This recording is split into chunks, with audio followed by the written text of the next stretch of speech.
మావోయిస్టులను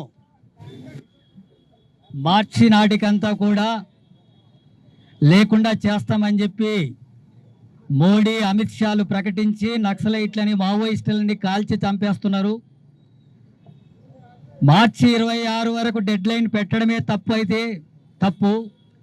కానీ మార్చి 26 వరకు dead line పెట్టిన తర్వాత అంతలోగానే మావోయిస్టులను ఎందుకు చంపేస్తున్నారు?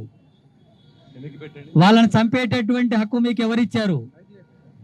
మీరు రాజ్యాంగం ప్రకారం చట్టం ప్రకారం చట్టాలను అమలు చేయడానికి అధికారంలోకి వచ్చారు కదా కేంద్రంలో. మరి వాటికి భిన్నంగానే మేము మావోయిస్టులను అంతా కూడా చంపేస్తాం, లేకుండా చేస్తామని చెప్పి అక్కడ అమిత్ షా అంటున్నాడు, ఇక్కడ బండి సంజయ్ కూడా అంటున్నాడు. అమిత్ షా ఒక్కసారి మాట ఇచ్చిండంటే అది అంతమయ్యేంత వరకు వినడు అని చెప్పి అంటున్నాడు.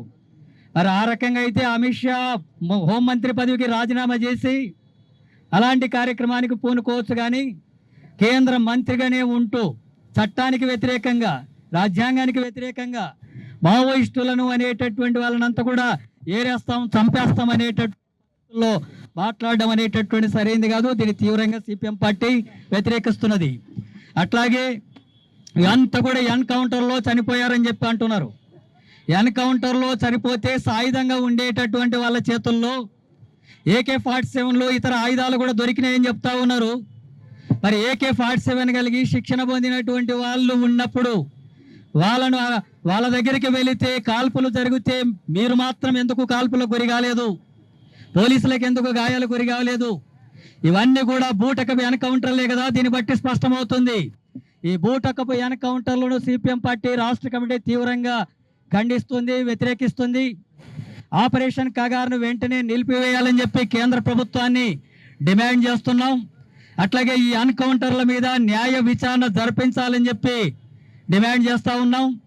ఈ రకమైనటువంటి పద్ధతుల్లో మొత్తం అడవి ప్రాంతాల్లో గిరిజనులంతా కూడా తరలించి ఆ భూములంతా కూడా కార్పొరేట్ సంస్థలకు అప్పగించాలంటే అక్కడ గిరిజనులకు అండగా మావోయిస్టులు ఉన్నారు. అందుకే మావోయిస్టులను ఏరేసి ఆ తర్వాత గిరిజనులు తరిమేసి ఆ భూములంతా కూడా కార్పొరేట్ సంస్థలకు అప్పగించి లక్షల కోట్ల రూపాయలు దోచుకోవడానికి కేంద్ర ప్రభుత్వం ఈ రకమైనటువంటి చర్యలకు పాల్పడుతుంది.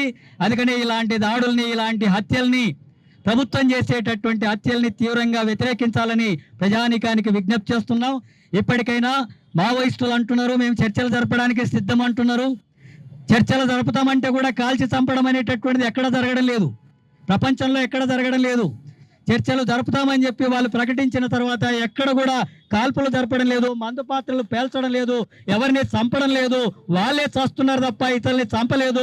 అయినా సరే మీరు వెంటాడి చంపడం అనేటటువంటిది ఇది పూర్తి దారుణమైనటువంటి విషయం. ఇది ప్రజానీకం అంతా కూడా ఖండించాలని, ఇలాంటి ఘటనలకంతా కూడా ప్రజలంతా కూడా నిరసన వ్యక్తం చేయాలని చెప్పి కోరుతున్నాను. కేంద్ర ప్రభుత్వం ఈ విషయాల్ని, ఈ రకమైనటువంటి ఆపరేషన్ కగారుని ఆపివేసి చర్చలు జరిపి సమస్యను పరిష్కరించేందుకు చర్యలు తీసుకోవాలా. ఆ రకంగా జరగకపోతే ప్రజలే మీకు తగిన గుణపాఠం చెప్తారని చెప్పి హెచ్చరిస్తూ ముగిస్తున్నాను.